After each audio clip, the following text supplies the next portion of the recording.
starting 2 minutes early. Wow. Wow. Let's give ourselves a big hand for that. Hi everyone, welcome to another what promises to be wonderful talk, dynamic, inspiring.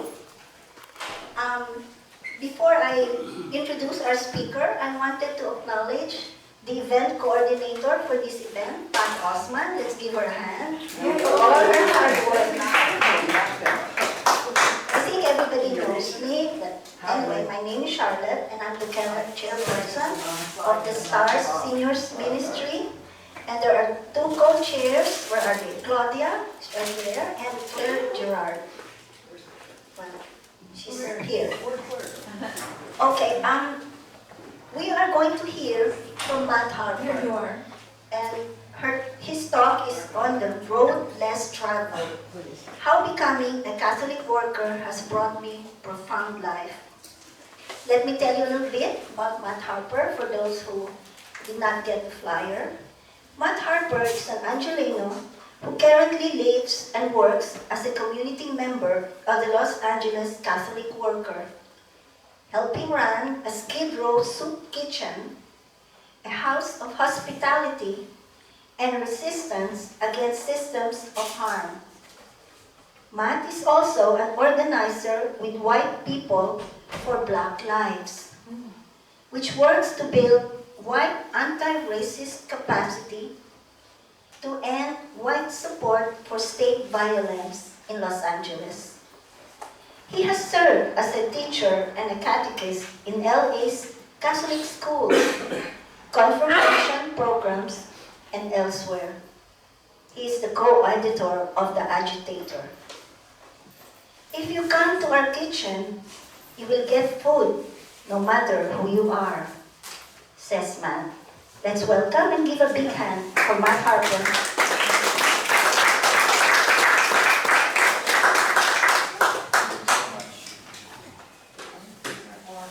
Thank you so much. Can you give me a little framing of our time today? What are we looking at for an hour and talking, questions and answers and that? Great. After the hour, okay, great. Ooh, whole hour. The most important thing is that you don't get bored. So if at any point you're like, I'm not sure where you're going, Matt, please give us a new story, you let me know. I want this to be something that feels really rich for you all. And if you have questions, I really do welcome them. Yeah, let me start with just my gratitude for being here. Community is the most important thing that we have in a world that throws people away. And so anytime people gather together to try to grow their life and think about their place in this world, I feel deep gratitude. I'm going to try to tell my story of what got me here and what we do with the Catholic Worker through a bunch of stories. I hope they are engaging and entertaining. I just find that stories are the most helpful way to explain the things we've experienced. If anyone has any questions as I go, if I say something that doesn't make sense, please stop me. But I'd love to start by saying, I wasn't supposed to be here.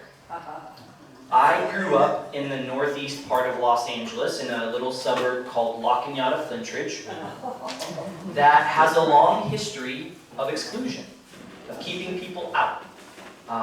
As far back as the 20s and 30s, there was redlining that kept a lot of communities of color and a lot of poor communities out of their neighborhoods. There was also a rally of Nazis at one point just down the way from where I grew up. When I got into high school, I worked at a little video store, and my boss, Hamlet Shabazian, was this beautiful Armenian man from Iran. And in his housing deed, it said, no person shall sell this house to anyone who is not white or Caucasian. And so this man had as his daily memory this sense that I am not welcome here. Now that was not legally enforceable anymore. Our courts had struck down those things. But I grew up in a space where a lot of people had a history of not being welcomed there. I didn't know this when I was a child, but when a homeless person would come into La Cañada, at some point someone would call 911 because they said that person doesn't belong here. and they would be picked up, put in the back of a sheriff's car, and driven to the next city over and dropped off. And I didn't know that, but I remember in the 7th grade, I went to a Catholic school and Catholic church in La Cañada, St. Bede the Venerable, and our 7th grade teacher had taken us into the chapel one day for adoration. So we were kneeling in the chapel, saying the rosary in front of the Blessed Sacrament, and there was one homeless man who kept coming back into La Cañada. His name was William Barrios. And on some level, now I'm deeply grateful that he continued to come back, because it forced all of us to think about, what are we going to do in this next situation? So William Barrios, we're praying in front of the Blessed Sacrament, and William Barrios comes bursting into the back of the church. And he walks up the center aisle, totally unaware, we're in the chapel over on the side, and he looks up at the crucifix and begins yelling. I think back now, the way I remember this story, and I think he had a lot of reason to be upset with his experiences in this community and the way he was treated. And I can have some compassion that he felt some anger towards God for the way that he was received or not received in our community. I also have compassion for my teacher, who didn't know what to do, wasn't trained to interact with someone in the midst of a really complicated moment. And so again, the police were called and William was taken away. But I also think about, when I think back on that time, wishing I had said something. Wishing I had been courageous enough to say, this person needs help. This person needs something more than this. What can we do? A few years ago, I was in the church for this beautiful Christmas program concert. And partway through the Mass, an unhoused man, a man who was carrying his bags, looked a little disheveled, came in. And by the end of Mass, he had left a little bit early. And when I went outside, he was, again, being driven away by our local law enforcement. And I remember calling the dispatcher, because I just thought, what happened? I was a little older now, I could ask a little bit deeper questions. And she said, well, someone called because it looked like he didn't belong there. And I thought, we're at a church. What does it mean not to belong here? And I don't say that with any malice. I think we all have been in complicated experiences and moments, but it was this thing of, what do we do? So I think about, I wasn't meant to be a Catholic worker because I was raised in a world that tried to keep people who were different from me often very far away from me. And I had to go out looking for an encounter. I also grew up in Los Angeles. I went to Loyola High School. So Catholic education was a big part of who I am. And I took the institutions that formed me very seriously. This sense of, how are we going to be in the world? At Loyola, they talk about being men and women for others, or about being committed to justice. And I remember when I graduated from Loyola, there had been this big building campaign, and I was a little bit bummed because I had to deal with all this construction my senior year, and then I never got the new buildings that they had built on campus. But as I got older, I heard about a new expansion of the campus that was planned, and it involved buying a bunch of the housing units in the neighborhood in order to expand and build a swimming pool and tennis courts and a football field and some other infrastructure for the school. And I remember deciding to go and knock on the neighbors' doors whose houses were going to be torn down. And a lot of them were renters. And I remember saying, what is your plan when Loyola buys this property and you are not able to live here anymore? And I remember one woman in particular. She was a mother of 3, raising 3 of her sister's kids as well. And her comment to me was, this is my community. I have my relationships here, I have my work here, my church here, my kids go to school here, and this affordable housing unit, those are just so hard to come by in LA. I don't know what I'm gonna do. I, again, can have compassion for Loyola in the sense of there is this incessant pressure for our institutions to become the best, and to be the best, and to grow. I've seen it in churches, and seen it in schools, and seen it in homes. But I thought about the 100 people who were at risk of losing their housing. And I remember thinking, what is our responsibility to our neighbors?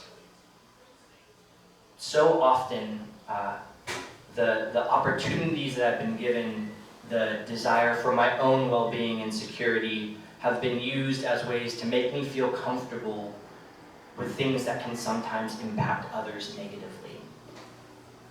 And as I grew up in that space, I think I learned in some ways that I have to look out for myself, and I have to worry about my own.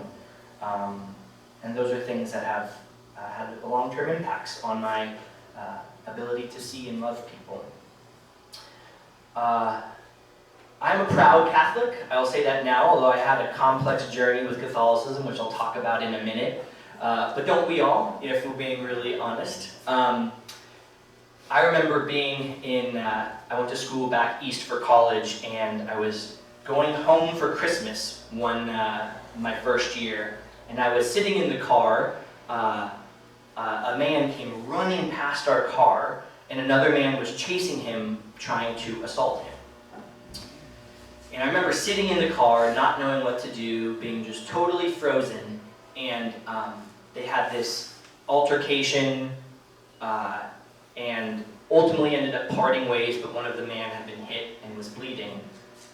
And I remember going home and saying to my parents, I have this feeling sitting inside of me that says, I should have done something.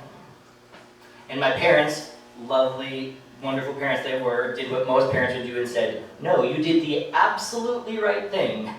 You don't know what was happening, you don't know what the situation was, it's better not to get involved. And I think about what it means to call myself a Catholic, and in the risky situations that being a person of faith might make us have to enter. This isn't here to judge anyone who would have done anything differently, but I remember thinking that when you see someone in need, if you can do something, if you can impact it in some way, even if it's just to honk your horn or to yell, hey, let's stop this, distract them, whatever, can we do it? And so I was raised in this space where a lot of times my faith was a badge that we wore, or a garment we wore, and not necessarily something that really called me into thinking, what does it mean to put flesh on the bones of my faith, to bring this to life? So those are some of the challenges. Those are some of the things in my formation that made me not likely to end up at the Los Angeles Catholic Worker on Skid Row. How are we doing? Are we okay? Yes. Any questions so far? Okay. If you do, just raise your hand, please. What school, what college you go to? College of the Holy Cross, a Jesuit school in Worcester, Massachusetts. Yeah. The Jesuits have tainted me in the best way, and that'll be a good story for later. But I also really believe, in many ways, I was destined to be a Catholic worker. And not just because I believe God has visions for our lives and hopes for us, but I had parents who saw the responsibility towards the world outside of us. My mom was in charge of the Office of Justice and Peace at the LA Archdiocese for many years. In fact, there's this great story of her getting into an elevator and a guy gets in and looks at her name tag and says, Director of Office and Peace, and looks at her and says, not doing a very good job, are you?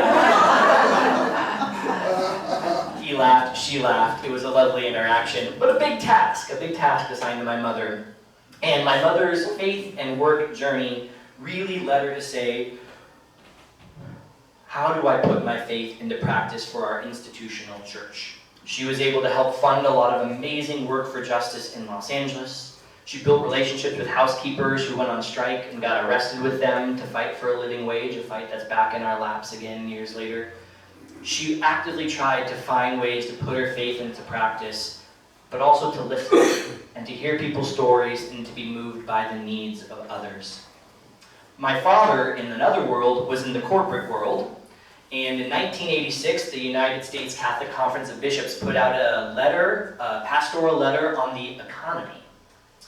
And my dad happened to be at a big function that night when it came out, and the partners of his firm were talking, being like, what do these bishops think they know about the economy? And my dad a junior person in the company sitting at this table of his bosses said, well, maybe they see the impact the economy is having on people painfully and feel like we have a different responsibility to move forward. Table went silent. They then talked about golf and other things, I'm sure. But I was raised by people who were willing to speak in hard moments, to push on these general narratives that we have of our responsibility to each other, the power of our voice. And one of my favorite stories is that my mother, when I moved into the LA Catholic Worker years later, I was in our basement. And we don't really have an organized system of storing things, but I found a letter one day written from my mother, who was in charge of our church's Justice and Peace Ministry, to the LA Catholic Worker on my birthday, my 13th birthday. And it was a letter saying, thank you so much for your witness, for peace, and for justice. Here's $500 from our church, please continue it. So I sent my mother that for Mother's Day saying, this is your fault, I'm here because you thought this was a good place to be. But I was surrounded by people who wanted to push, who wanted to ask questions. And I think they look at me with a little bit of curiosity, but with a little bit of, we are responsible for him, because I think I took it to a level that they weren't quite ready for. I mentioned having a contentious or a complicated relationship with my faith. When I was in high school, I was a lector for our youth mass on Sundays. So when I went to college, I didn't know what to do, what to get involved with, so I thought, why don't I be a lector? So I remember standing in our beautiful chapel. There's gold-crusted ceilings, sculptures, there's 20 marble columns, there's all of these beautiful mosaics. And I remember reading these readings that invited me to think about our responsibility to each other, or hearing readings that really pushed this question. I think about, Jesus' foolish call into the world of loving our enemies, or of seeing everyone in need as our neighbor, or to Jesus speaking to the rich young man saying, sell all you have and give it to the poor if you want to be perfect. And I thought about this notion of being perfect, which can be an unhealthy pursuit for any of us in the world, trying to be perfect all the time. But I remember feeling like, I think Jesus was pretty serious. I think Jesus was trying to say, you're doing great, and you can do more. And I remember reading up their reading and being like, I'm saying all of these things about how we're supposed to treat our neighbor and be in the world and use our resources, and I don't know that I always see it. Again, I can have compassion because being in the real world is very complicated, but I also trust Jesus. I also trust the vision he left for us, that this would be a way forward where none of us would be left behind. And I remember saying, I'm not sure that I can keep doing this. I don't know that this is the right place for me. So I stopped going to church for a while. And I don't know how. The Spirit moves in some pretty interesting ways, and discomforts and ideas and suggestions, but I ended up in a theology class in my junior year of college, and I began to learn about people like Dorothy Day, who founded the Catholic Worker, or people like Archbishop Romero in Central America, or so many people who really said, what would it mean if we took Jesus seriously? And what would it look like if we did that in our lives? And I think one of the things that was really important was Jesus' continued invitation to listen to the people who were most thrown away in the society, and to orient his values around making sure they were okay. And so I came back to my faith thinking, what if I listen more? And what if I find communities of folks who are willing to imagine a different world, a different way forward, a different way of being together. And to say, what would it look like to put yourself in uncomfortable situations, knowing that that is where the Spirit often moves the most. It'll either give you clarity that you're doing the right thing, or it'll make you say, what am I doing? And make you change your direction. So my light bulb moment, my aha moment when I was a younger person, I remember being 20 years old, and I went to this training called the Social Justice Training Institute, where I sat around this table of, there was about 10 of us, and it was the most diverse group of people I'd ever been around. Everyone was dramatically different from me in many ways, and we went around and shared our stories, and shared our experiences in the world. And I remember having this feeling as people talked, where it was like, that doesn't make sense to me. That's not my experience. And I think for most of my life, when I had said that, I then stopped listening and said, well, they're just not accurate because they're not understanding things from the right lens. But for whatever reason in this moment, I said, you know what? I'm just going to trust. I'm going to trust that this thing that they're sharing that doesn't make sense to me is true. Because they're sharing similarities that doesn't make sense to me. And I had this moment, I don't know what it was, but the light bulb turned on, the floodgates opened, and I had one of those really ugly cries where you're like deeply feeling the weight of what is happening spiritually for you. And I remember thinking, I have been trying to understand this world that isn't just where people are mistreated by individuals, but where there are systems and structures and policies and practices and cultures that throw them away. And I remember having this experience where I said, well, this is going to have to change the rest of my life. I can't just go back to where I was. I have been shown a different road, a road less traveled, connected to the theme, and I have to do something about that. I really do believe when God gifts us with these moments of transformation, which don't make sense a lot of times, but are really about helping us find our way to God and to ourselves. And so I remember saying, this will be my life's work. And thinking something about, there's, in the Catholic worker we use the phrase, comforting the afflicted and afflicting the comfortable. And I think I've been the comfortable in a lot of my life. And so I've been afflicting myself over the last 7 years that I've been at the LA Catholic worker, while also making sure that the folks we serve on Skid Row, the folks that we are in relationship with in East LA, have their needs met. So since that day, since that moment, I have been looking for a place, a path that allows me to follow what I have to believe is the foolishness of Jesus. People in a world that says what Jesus said was ridiculous. You can't do it. It's not possible. Why would you pursue that? That's not what he meant. What he really meant was X, Y, and Z. And I say, you know, like, what would it mean if I said I'm willing to be as idiotic, as unconventional as you, Jesus, in order to live a life of integrity? So that was kind of what got me into the Catholic worker. So I'm going to share a little bit about the Catholic worker, a little bit about why that world meant a lot to me and what we do. But I want to pause. How are we doing? Good. Are we okay? Thank you. Good. Any questions? Any? Okay. Great.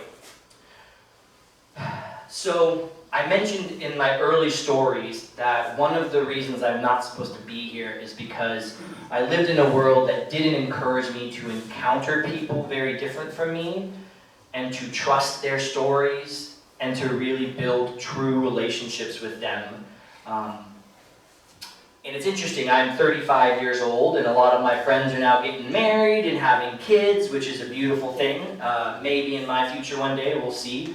But one of the things that I'm finding with a lot of my friends is the very real and very terrifying reality of being responsible for a child and a partner and a family has made them really turn inward and really said, I can only focus on this little piece where I live right now in my home, and that's where my energy goes. And I have, again, all the compassion in the world for them. But I knew that if I wanted encounter that would change me and that would keep me accountable, I had to be willing to be uncomfortable all the time. Now, we were in a soup kitchen on Skid Row, just yesterday, Tuesday, we served 800 meals to folks living on the streets, in their cars, in tents, in shelter beds, on their friends' couches. We served 800 meals, probably about 400 or 500 people, because we give a lot of folks food to go. And it is an emotional and physically taxing job. I am with people in the hardest place of their lives, in struggles I cannot fathom, and I am an empath. I feel for people, I connect with their emotions, and often I come home exhausted. And I'm like, just want to relax, just want to put up my feet for a minute. Well, our community has lived in the same house since 1977, and one of the things we've been committed to is getting to know our neighbors. And there's this one man, Johnny, who has been unhoused since the late 1970s, early 1980s, and so we've gotten to know Johnny a lot over these years. Johnny is infamously, a funny story about Johnny, we had a neighbor put a couch out to be picked up by the trash and put it over on our side of the street so that it would be our problem.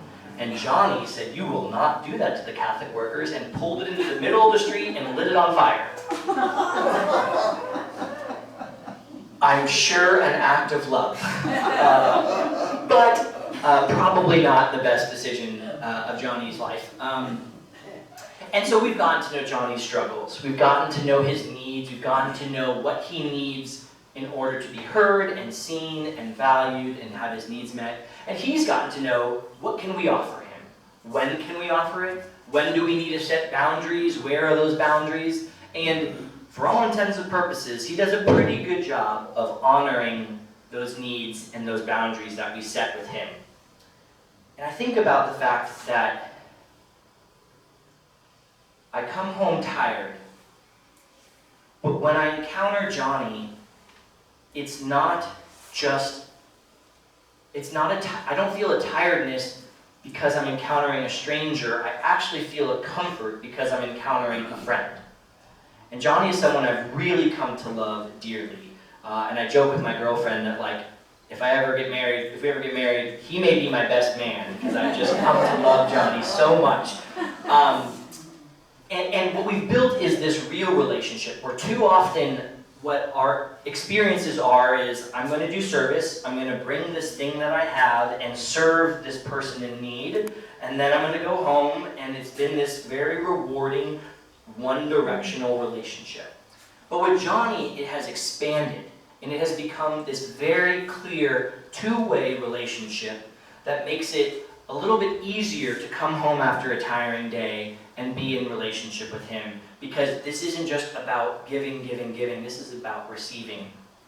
So during the rains this last Christmas time, Johnny came to our house one day. It was a quiet Saturday night. I had just put dinner away, which I cooked for our house. There's about 15 of us that live together in an old Victorian house. 5 of us run our kitchen full time. 2 of the folks have been running the Catholic Worker for 52 and 53 years and have retired and live with us. And then there's about 8 folks who we've invited to come live with us from Skid Row.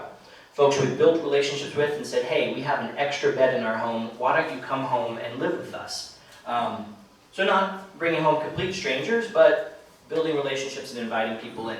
So it's this quiet night. I don't notice that the rain has started to fall outside. I'm lost in a book.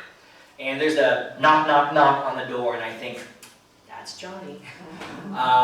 So I go to the door, and Johnny looks at me and he says, hey, I know it's late, I know I'm past the time, but he said, 2 days ago, my encampment under the freeway overpass was cleared away by Caltrans, and I don't have anything right now. And I just stumbled upon 2 women who are in need of housing for the night. And I want to give them my spot under the freeway, but I don't have any blankets or tarps. Could you lend me some blankets and tarps? And these blankets and tarps we give away are something paid for by some very generous donor who sends them to us. And so we are given from people's excess. But Johnny here has nothing. And Johnny is choosing to give from his poverty. The 2 copper coins that the woman put into the basket in the Bible, and gave from his need. And in moments like that, I'm reminded of all of the excuses that I make which some of them are fine and reasonable, and other ones are just because I don't want to be uncomfortable or upset, disrupted for the evening. And as Johnny was walking away, I thought, what a gift Johnny has just given me. A reminder that the littlest gestures can mean so much, and he's willing to put his faith into practice in a way that, like, even I, who've been doing this for 7 years, have room to aspire to. And so when I think about why I do this Catholic worker thing, there is something beautiful, and Dorothy Day writes about this, where she said, you know, it's not the institution that brings me the hope.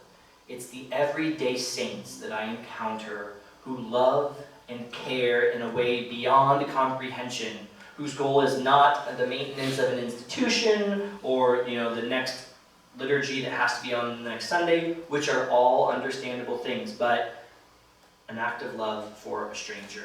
And I think about the Catholic worker and the way that we get to encounter every day hundreds of people who, the way I think about it, have every right to be so angry and to be so frustrated and to be upset at the way we do our services and things. But more often than not always, but more often than not, we are met with kindness and just real humanity and dignity. And I think, gosh, when I'm having a bad day, the world knows it. But here, folks are holding so much, but are still so sweet and kind. I also think about, one of the things I love about the Catholic worker is, I was socialized as a young man growing up that my voice mattered, that what I have to say matters, and that I should be unafraid to speak it. But I think in a lot of ways, in a lot of parts of my life, I have been off a little bit too afraid to use my voice. Let me just check our time. To use my voice and to share the things that are on my heart and mind in the way that I do. But I had an experience that was really valuable for me. So I go to Dolores Mission in East LA, Boyle Heights area. It's where Homeboy Industries was started, if you've heard of that. Very small little church. A church that actually, one of the stories is it was founded because the richer church in the neighborhood didn't actually want the poor immigrant community coming to their church. So they were like, well, we'll build you a church. And then during the wars in Central America, this very immigrant community saw an influx of refugees fleeing the violence in their country, sleeping on the streets, and said, we have a church. Why don't we house them in our pews every night? And so for the last 35 years, Dolores Mission Church has been a homeless shelter every night to people in need. And during the rains this last year, the new Office of Life, Justice, and Peace Director, Michael Donaldson, a good man and a friend of mine, their office put out a social media post. And it's this image of rain dripping down a window. And it said something like, let's see if we get this right, no one should be stuck out in the rain. And I remember learning that our church has 300 plus churches in the Archdiocese of Los Angeles. And my thought was, they don't have to be out in the rain. What would it look like for us to bring people in from the rain? Now I know the complexities of trying to organize all that. I know the logistical nightmare that can come with trying to put on a meeting here in the room, I'm sure. Can we get the room? But I thought, and I remember writing a note to Mr. Donaldson and saying, you know, that was a really hard message to hear because we could be doing something about it. And it didn't go farther than that. It wasn't shaming him. It wasn't trying to just prove a point, but it was to say, like, can we think about our responsibility a little differently? And so I live with folks who have made it their goal, their North Star, to try to be, in as humble a way possible, tellers of truth in our world today. Calling forth, bringing to light the things that are hurting the folks that we serve, and hurting our communities, frankly. And so the Catholic worker has this strong commitment, not only to meeting people's needs, which is so important, but to imagining a world where no one needs me to give them from my excess, but they have their needs met right in front of them because their dignity is valued enough to be met. We're also a space that sees the sacred in every single person that we encounter, and this sense that each one of us has the capacity to impact the small world that we are in profound ways. I have not always been graceful with my family. My family has been very patient with me over the years as I've struggled to be like, who am I and how do I want to be in the world? And it feels very different from how I was raised, but I'm not just angry at my parents because I am who I am because of them. And I remember one night we were going to visit my sister in San Francisco. We were up in the Bay and we were driving to pick her up and we were driving to dinner, and it happened to be one of those particularly cold San Francisco nights. And I remember looking out the window, as I have a tendency to do as we drove past, and seeing person after person hunkering down in the cold and trying to kind of bundle up for what was set to be a very cold night. And I remember getting to the dinner that my family was at, and the natural inclination was like, oh, let's order a bottle of wine for the family to share. And I looked at the price of the bottle of wine, and I remember just weeping. And I'm sitting at this nice restaurant crying and my plate. And my family looking at me like deer in the headlights. But I remember them looking at me and feeling like, I don't understand why you're having this sort of reaction to what's happening now. And I remember saying something to them along the lines of, this thing that we're doing right now could make a big difference if we envisioned our responsibility to others outside of ourselves. And in my, very moralistic ways, trying to deny my family little comforts and joys as we gathered as a family, which we didn't always do. But I remember thinking to myself, yeah, maybe not every single person is called, or is able to wrap their minds around how each one of these separate decisions are part of a collective fabric. But I know how I feel called to live. And I remember saying to my family, I may not always be graceful. I may not always do this in the way that honors how much I love you, but know that these struggles that I'm going through are really just about me trying to live a life that feels integrous with God. Which is a good excuse to use with parents if you ever want a defense, who can challenge wanting to live a life in integrity with God. But I remember thinking, I can do something in my own life, in the decisions that I make, and I don't need to wait for all the churches in LA to start bringing people into the pews. I don't need to wait for our LA city government to figure out how to get people housed. I can do something. And that something is significant, kind of like the story of the young boy throwing the starfish into the ocean.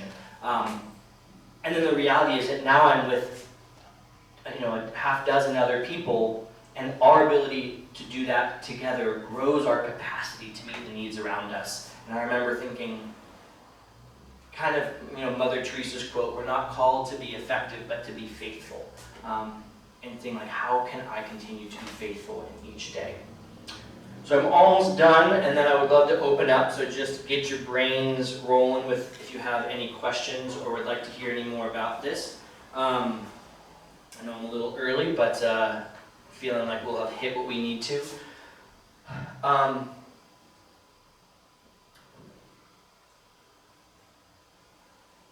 think that we live in a world sometimes where our imaginations are stolen from us for things that really matter, like the amount of energy that I could be spending thinking about how to meet the needs of the folks in my community, or how to bring other people into this work, get filled up with the struggles of being a human being, paying our bills, working a job, taking care of our kids, going to parent-teacher nights, all of these things. And oftentimes in our busyness and full lives, I think about when I want an example to look at, an example to cling to, a model where it's tell me what I need to do, and then I can imagine what that would look like in my life a little bit more. And one of the things I love about the Catholic Worker is this community has been in existence for 53 years. And have done all sorts of different works over the years. and have tried to create a living model for what's one way that it could look. People look at what we do and are like, well, it's not possible. It's like, well, we're doing it. We're trying to bring it to life. And so at the heart of the Catholic worker is about building a model that is something that our church could, our world could fall into more. We took the early disciples really seriously when they had 2 coats and shared one with people in need. We own things in common as a house, so no one owns their own car. We live very, very simply and make sure our needs are met together. None of us receive a paycheck that becomes our own individual money, but its needs get met collectively. And I think about the world that we live in, and I actually feel when the pandemic happened and everyone was isolated and alone and not sure what to do, I actually felt profoundly safe. I was in a community of 15 folks who cared about each other, who, our operating costs are really low, so like we could just keep feeding people, and we would have our food, and we had a roof over our heads. And I remember thinking, so many folks don't have stability in this time, but our little mom and pop operation is able to continue itself. And so how grateful I am that we find ways to create a model for what this could look like. So 2 last stories. As a product of Catholic education, I try to use my thinking brain as often as I can as a solution to the problems of our world. And I remember deciding one time that I was going to do the math on what it would mean for Catholics in Los Angeles to solve homelessness. And not solve it necessarily from a systematic standpoint, but from in LA Archdiocese, we have roughly 80,000 people who sleep on the streets, in their cars, in tents, on friends' couch, on motel floors every single night. 80,000 people. And in the LA Archdiocese, which goes up through Ventura and Santa Barbara as well as LA, we have about 4.3 million Catholics. Which means that if every 54 Catholics got together and said, we're going to take care of one person, everyone would be off the streets tomorrow. When my church, St. Bede the Venerable, that I grew up in, when a lot of Vietnamese refugees were coming into the United States, they decided that they were going to band together to meet the needs of a number of the folks coming into the country. Some people drove people to doctor's appointments, some people cooked food, some people offered couch space or extra bed space, some people drove people to jobs, some people drove people to schools, kids to schools. And they created this model of what it could look like to meet the needs of these individual people, and I thought, what if that was something we did again? What if that was something that we got inspired to do as communities, where we have people who probably sleep in our neighborhoods or sleep not too far from here that we can be in relationship with? What would it look like to welcome them in and to say, we're going to handle this together?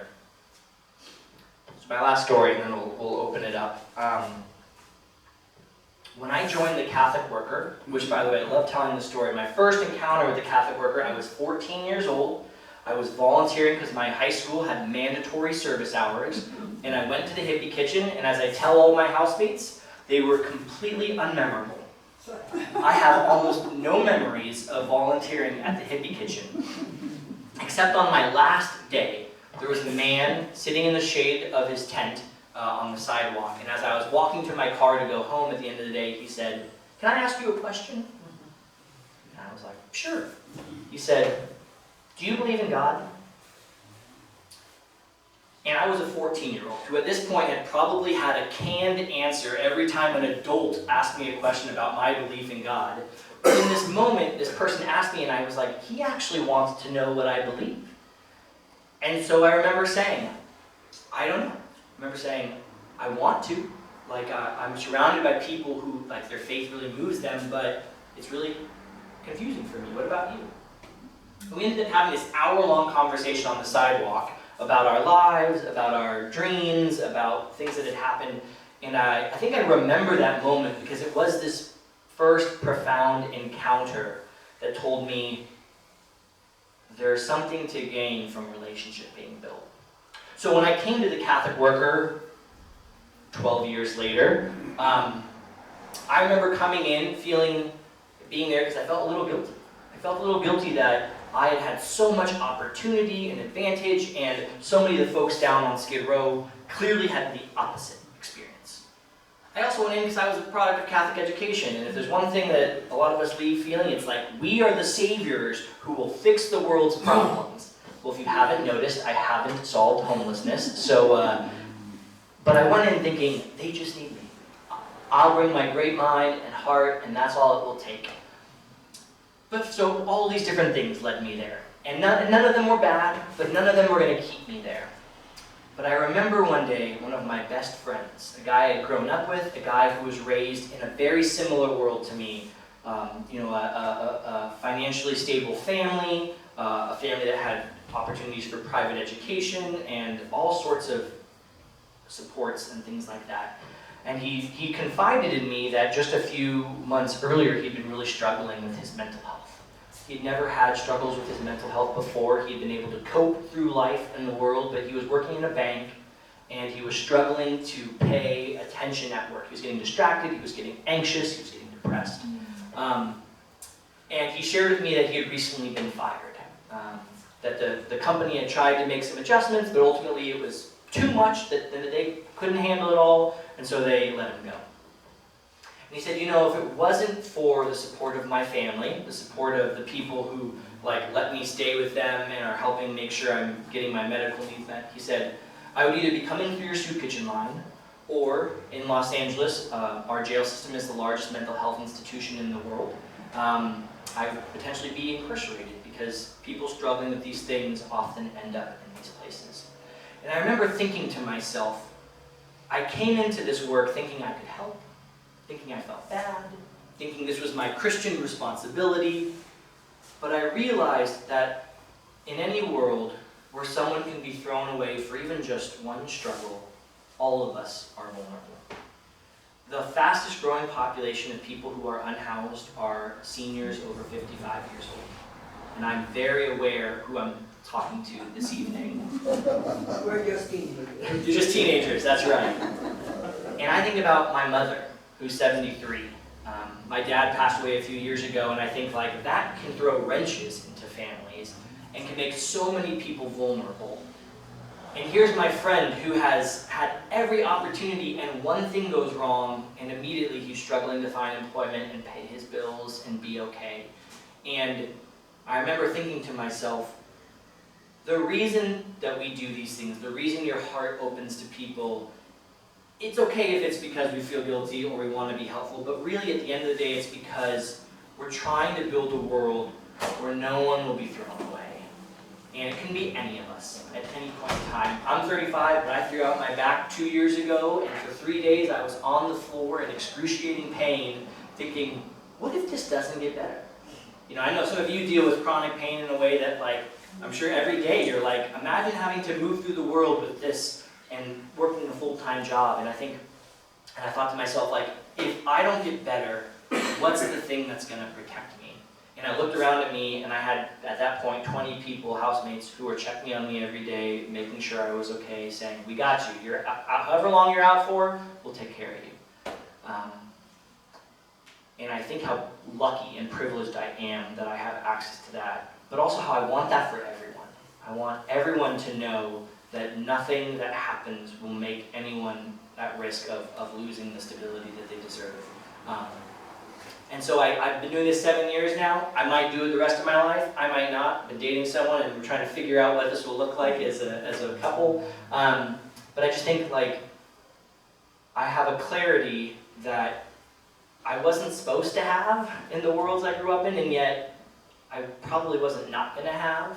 And I'm so grateful that I get to do this. I'm so grateful I get to come share with folks who are also still having lived a full life, but still figuring out, how do we move through the world? How do we do this thing? How do we grow this ministry that we love and care about? How do we serve others? And I hope that you will feel like we can be partners. I hope that you will feel like if there's a way I can support the things you're doing, I'm here to be a resource. Oftentimes I felt really alone in the church because I wasn't sure there were other people who thought like me. And then once I started talking about the things that I felt and the struggles that I had, I was like, oh, they're everywhere. We just don't always talk about it. I'm going to open up for questions in a second, but while I remember, we publish a newspaper every 2 months that we are happy to mail to any of you at your physical mailing address. We still do physical mailers. It's also available online if you're interested. We have some lovely stickers of this great Dorothy Day quote about the only solution is love. And we have, again, a sign-up list that we can keep you in touch with the things that we're doing. But really, this is just, first of all, my gratitude for letting me be here, for talking with you, and to open this floor to how can I support you, what questions do you have, and thank you for your work.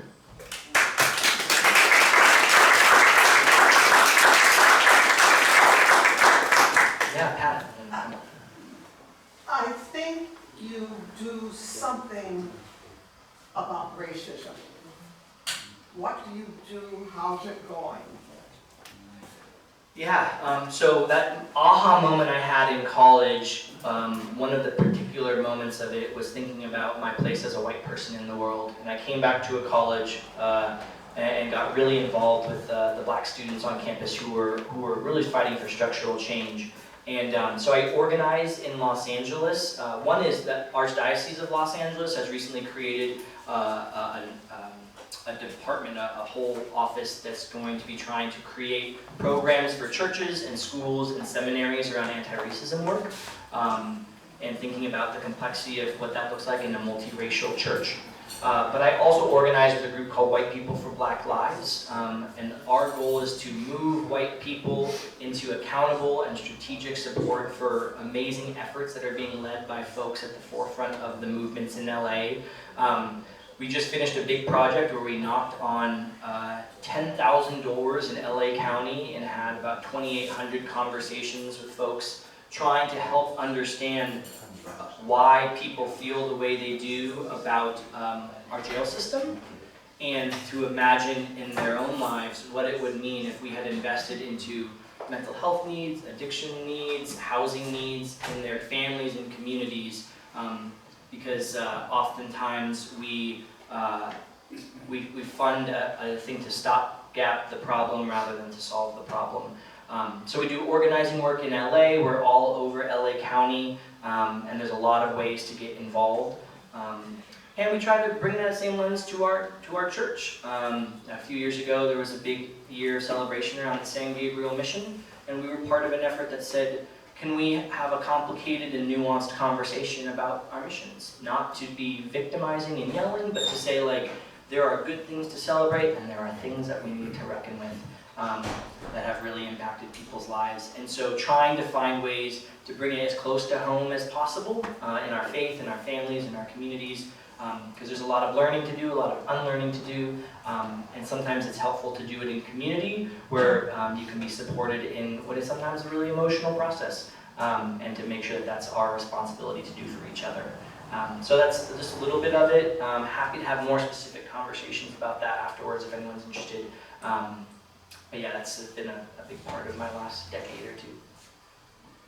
You had a question? Well, I'm just curious about how the 15 of you handle, like, you have Medi-Cal for insurance, and do you have a way of, like paying minimum into Social Security, or just how they handle those? Yeah, so we are all on Medi-Cal, and those of us under 62, we're just on Medi-Cal. People overwards get Medi-A and Medi-B.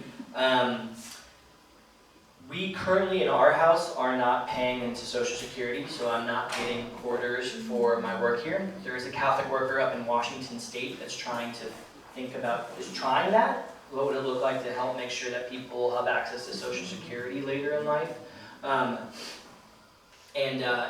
I won't go into all of, a lot of the reasons we do the things we do are, particular values or principles of the worker. Yeah, so when I come into the house, I get a roof over my head, I get food in my belly, I get $25 a week.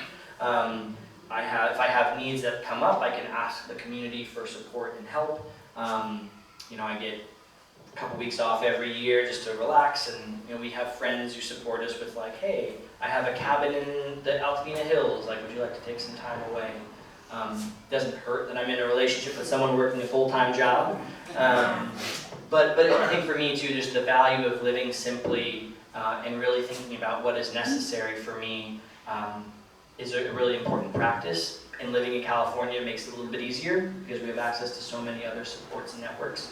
But yeah, you know, I drove one of the community cars here today, so I take the bus a lot. I find creative ways to find like what do I really need and how can I meet that need. And we're trying to have conversations about what does it mean to make this more accessible. So if someone comes in with college loans, or if someone comes in with like they have to support a family member who's in need, like it doesn't become an impossibility for them.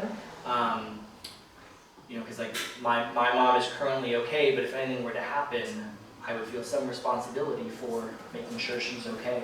The nice thing is we make decisions together as a community, and so I'm invited to bring my struggles and needs to people who care about me and are committed to my well-being.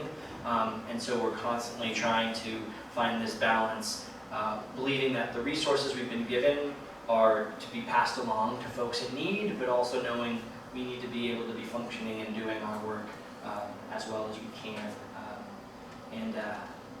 We have a lot of conversations about what quality toilet paper you're going to buy and what beans again. But on the scale of things, those are small conversations that help us get closer to this vision we're trying to bring to life. Yeah. You were talking in your community about two people who are retired. Yeah. We're talking about Jeff and Catherine. Yes. Yeah. I've known Jeff for a long time. Can you talk a little about them? Because I remember when Dorothy Day is up for sainthood, I believe. Yeah. And I hope that happens. I kind of think if I had any control over what they go, I think Jeff Dietrich should be put up. Can you talk about them a little bit? They've been there now for 53 years. Yeah. So the question was to talk about my two retired community members. So our community started in 1970.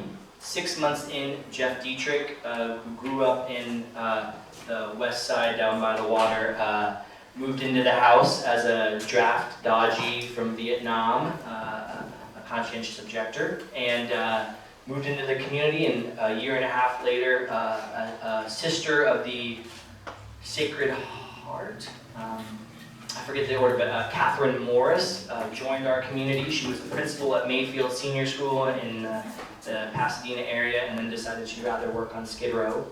The two of them, she then left the sisterhood and they got married, so they've been married now for about 50 years. Thank you. So yeah, they have been a continual presence over 52, 53 years, and in many ways the community still exists because they decided instead of having kids, this was going to be their kid. They were going to dedicate their lives to this work. And they have had full lives there. They've done many campaigns and many works, started many ministries. We've had legal clinics and medical clinics and an at-cost grocery store. Jeff has laid under tractors because the city was going to destroy people's tents on the sidewalk, and he said, "You're going to have to roll over me first if you're going to try to destroy these tents." Catherine was arrested with Dorothy Day supporting the farm workers, and got to spend some time with her in jail, trying to fight for the folks who pick our food and work so hard and have had such terrible treatment.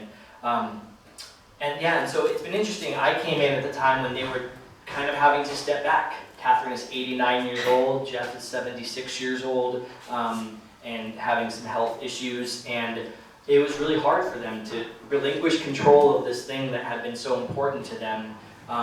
But we've got an amazing crew of folks who are trying to continue the work that they started and to imagine what does it need to look like today. The comment was like that he thinks Jeff should be nominated for sainthood the same way that Dorothy is. And the reality is that I get to meet people every day who I'm like, at this point in my life, if I knew you were a saint, that would be really inspiring for me. And I love the story of Dorothy Day in her house. When you walk in, there was a wall of pictures of Catholics and non-Catholics alike, and she was like, this is kind of my litany of saints. Like, these are the people who inspire me. And in similar ways, yeah, we don't we don't need the church's official stamp to feel like these people are saints who have done beautiful work. And in many ways, it costs millions of dollars to become a saint. So we think that money would be better spent serving the poor. Though we recognize the recognition of Dorothy is also something that's trying to make sure her story is more known and more accessible. So yeah, it's, and I'm just one little person at the Catholic Worker, and I'm surrounded by other people who are trying to bring their gifts and their imaginations to do this work in profound ways. And I think, there's always this imagination of like, well, we need X, Y, and Z person, and it's like, actually, you just need whoever's showing up right now, and that's the right people that you need. So, I appreciate that. I saw your hand, and I saw your hand as well. We'll go here. Okay, what is the source of income for the Catholic workers? So there's about 1,000 individuals across the world who say, I think that this is valuable, I'm going to donate money to it.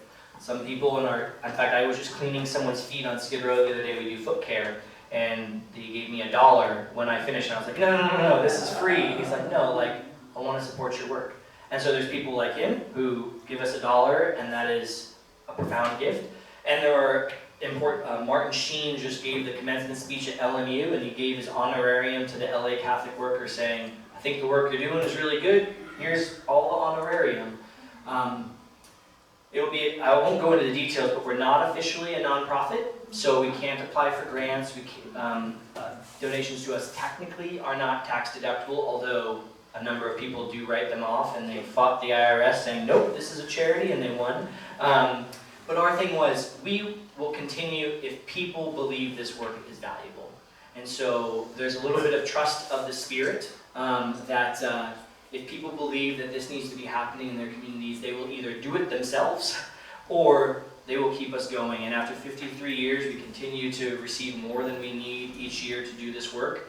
And we try to the best of our ability to get that money back into the hands of other people doing the work.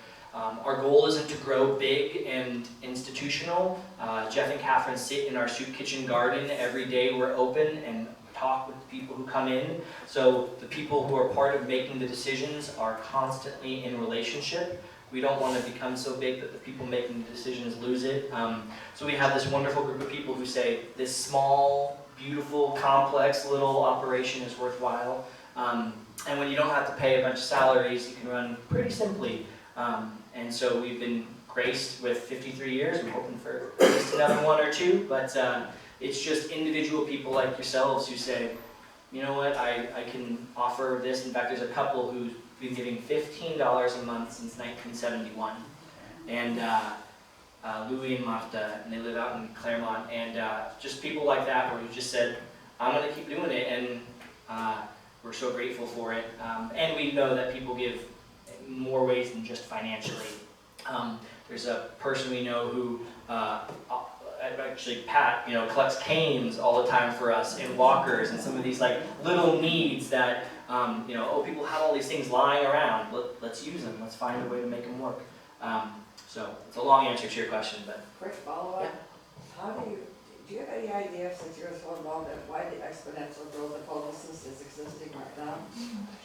There's a lot of layers to the question about why homelessness is growing. But one of the things that we say is the only thing that every person who is homeless has in common is they do not have the money to pay rent. So I have friends who just purchased a home, but they had made dozens of offers on homes previously, starter homes, and lost to a private equity firm with a guy with a briefcase full of money offering cash value to buy this house. So there's a lot of our more affordable housing is being eaten up.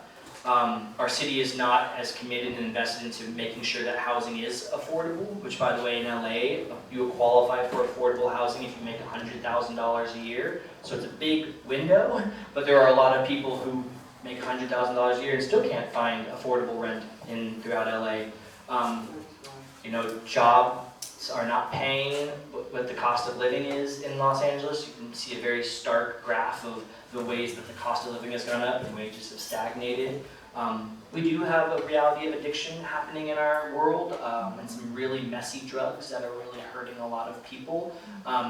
But part of the people turning to drugs is also a cultural factor of like the way that people have been hurt and shamed and kicked out and pushed aside, or been through some very traumatic things. And if our systems can't meet those needs of people, like I went to Loyola High School. I have a lot of friends who are active drug users, but they're not on the street because it's not the fact that they use drugs, it's the things that they need to get their needs met. I have folks struggling with mental health who are friends who are not unhoused because they have support structures and networks, but we've been cutting those for so many people in so many areas. And we all have a piece of personal responsibility. That is not the #1 place I go to when I talk about it. You know, we are a culture that values things and acquisition and stuff that gets a lot of our money and attention. And I think, like, is that really what we need? But more often than not is these pieces of who is given opportunities, who is not, and what are the barriers that folks have. And I'll be honest, the city I grew up in is currently challenging the state of California, because the state of California said since the 70s you've had a legal requirement to desegregate your community and to build lower income housing. It's currently all single family unit housing, and so the city is trying to stop an apartment building coming in, and the city has been fighting it, saying we actually no longer have a legal requirement to desegregate because the Supreme Court struck down affirmative action, and therefore they've decided we don't need to do this anymore. So there are people actively still creating policies and practices that are trying to make it a place of exclusion. And you know, when you're struggling to make ends meet, 65% of Americans can't afford a $300 unpredicted expense. When was the last time you had a $300 unpredicted expense, and imagine not having the resources to pay for that? So there's a lot of factors, a lot of layers, and that's where, like, we want to fight for the systems to be better, and we say, like, what can we do to try to do our little part in our neighborhoods? Saw a hand in the back. You spoke about a homeless person coming into your church Yeah. and the cops being called. What really is the best thing to do when a person who doesn't belong there comes? Yeah, it's a great question. So my mom. Can you repeat? Oh yeah, thank you. So what do you do? A man came into your church when you were in the 7th grade and was yelling at the, crucifix. Yeah, like what can we do in these moments? So our newest agitator, which is actually not the one I brought, but I can get it to you. I wrote an article a little bit about that. My mom was just telling me today she'd been noticing this woman sitting on the sidewalk reading a book with a push cart every day, and she's like, I don't know if she's unhoused, but it seems like she might be. What can I do? And the first thing I always say is, first off, build relationships. So when the person, and I don't know what it's like here, but like in where I grew up, people knew the people who were unhoused, and so that pre-knowledge meant there was a chance to get to know this person, build a relationship. Hey, what are your needs? What's going on? How can I support you? Because oftentimes I was on the train the other day, and this man was in the midst of a complicated mental health moment, and he was met with, 3 police officers, and because that's who we've decided as a society, like, should be the person responding, and I think, like, their response to this person is not, hey, how's it going? It's like, you need to get out of here. And they're like, what if it was someone who knew him, who came up to him and said, hey, William, like, I hear, like, you're having a really rough day, like, what can we get for you? Can I help you with anything? So, like, there's this relationship piece that helps, so that when people are in tough moments, like, a relationship is someone they will turn to, someone who's built trust with them. There's also a lot of really wonderful work happening around LA County about building people's skills around de-escalating conflicts, responding to mental health crises, responding to domestic violence and intimate partner violence things, because sometimes things are happening in homes and we hear conflict and we think, how do we help intervene in these situations? And all of these sorts of trainings that are like, how can we give you skills that will help you be prepared for these?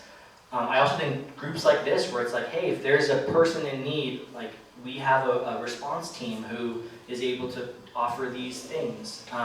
Sometimes if someone's just having a mental health moment, like, the best thing to do is just to, like, let them have a little space, let them have a moment,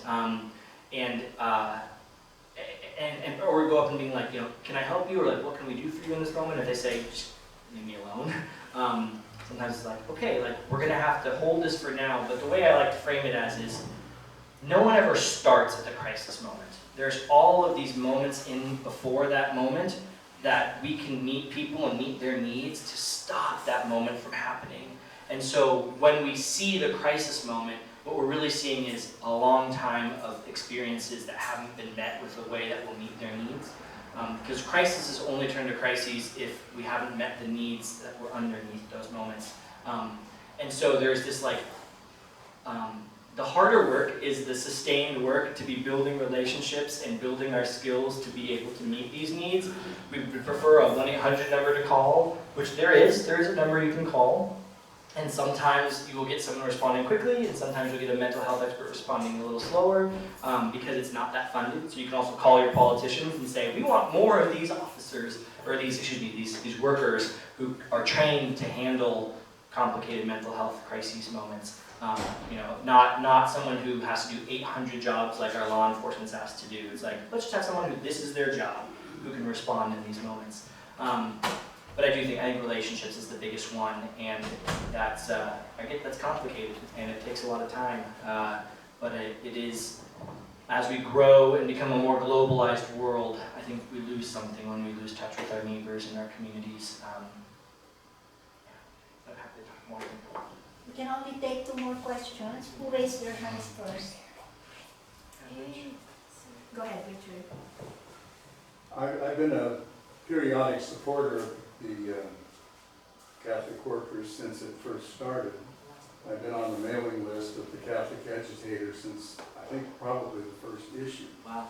And I can remember reading in there about how you made a point of being a charity that was not a 501c3 nonprofit. And I don't remember what the original thinking was behind that. It would seem to me that you'd probably be able to escape property taxes and get more bequests from people that need the tax deduction if you didn't have that status. So what's the thinking behind continuing that? Yeah, great question, and a very long and complicated one that I can't speak for other people before me. But some of the things that come to my mind is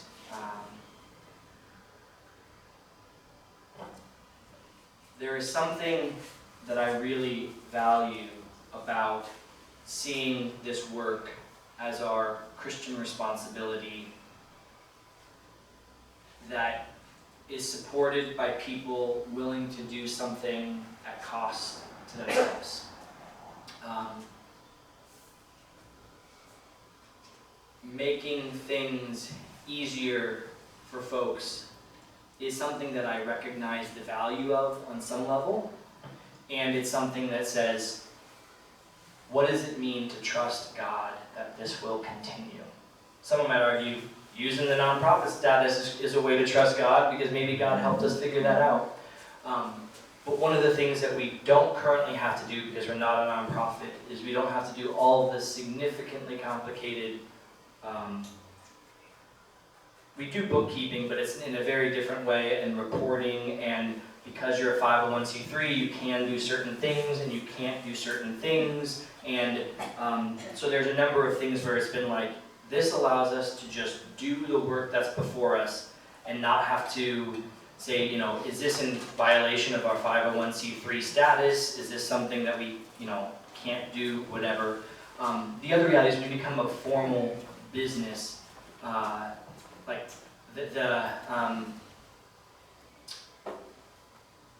the requirements and hoops and costs that come with all of the things, to my understanding, grow. And right now we're able to run on a shoestring budget. We don't have any staff members who are paid, and I don't quite know whether you can, how all of that works with like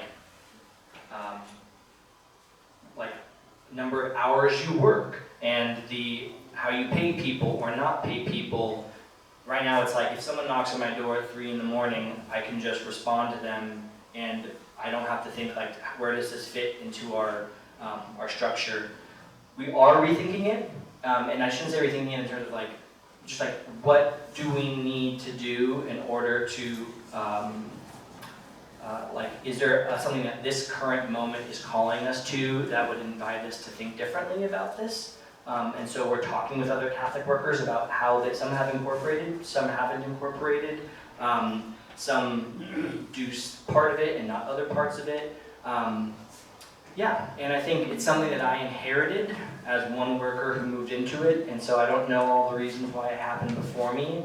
And again, currently, it hasn't been an obstacle to us being able to do all of the work that we need to do. If it's an obstacle for someone to donate to us, that's perfectly understandable, and we don't shame anyone for not wanting to donate because of that reason, but I think it's also, it has not impacted the work we're able to do. Our goal isn't to get more resources and more money, and if we were not able to meet our needs, we might reimagine it differently and quicker. But I do appreciate it. I appreciate that it's, especially now for my generation, who doesn't have the expendable income that other generations had, where every dime does matter, and every way to make it a little easier does matter. And so it'll be interesting to see what comes of that. And I appreciate that that is something on top, and you're not alone in feeling that way. Appreciate that. Yeah. Is the building that your organization, not organization, but your group of Catholic workers, is your building affiliated with a church? So a lot of us go to Dolores Mission, but historically, no. St. George, we're not affiliated with a church, and in fact, the Catholic Church in LA has had complicated relationships with us and us with them. The community, before I got there, protested the building of the new cathedral downtown, given the cost and the amount that could go to meet the needs of our communities. And so with Cardinal Mahoney, that was a contentious issue. But before him, Cardinal Manning, we had an amazing relationship with. I've tried to build a relationship with Archbishop Gomez, and in some things we see eye to eye on, and other things we probably see things a little differently. Our goal isn't intentionally to be confrontational or have there be conflict or anything like that. But we recognize that we are calling a large institution.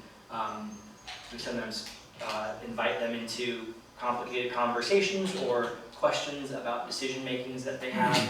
Like we now have 6 closed Catholic schools in LA, and I think that could be housing for folks in need.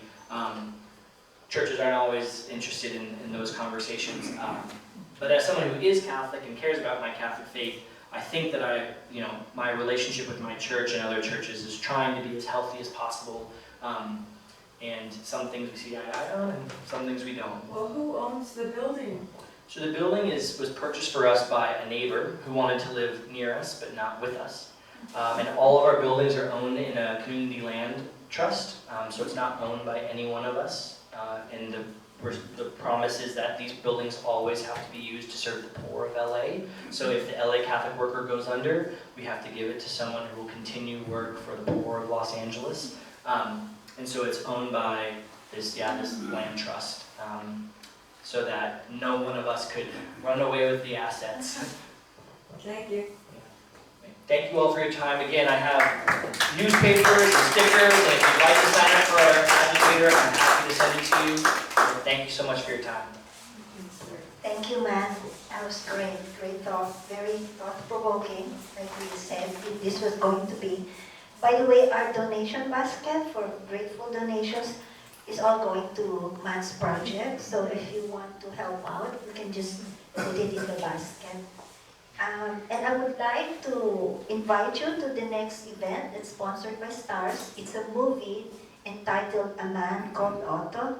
I think it stars Tom Hanks, right? Yes. And that will be on November 15. And that's a movie showing, followed by a discussion by John Doyle. So please come, and hope to see everyone again at the next event. Thank you for spending time with us and your fellow parishioners or non-parishioners, and see you again in 2 to 3 weeks. God bless you.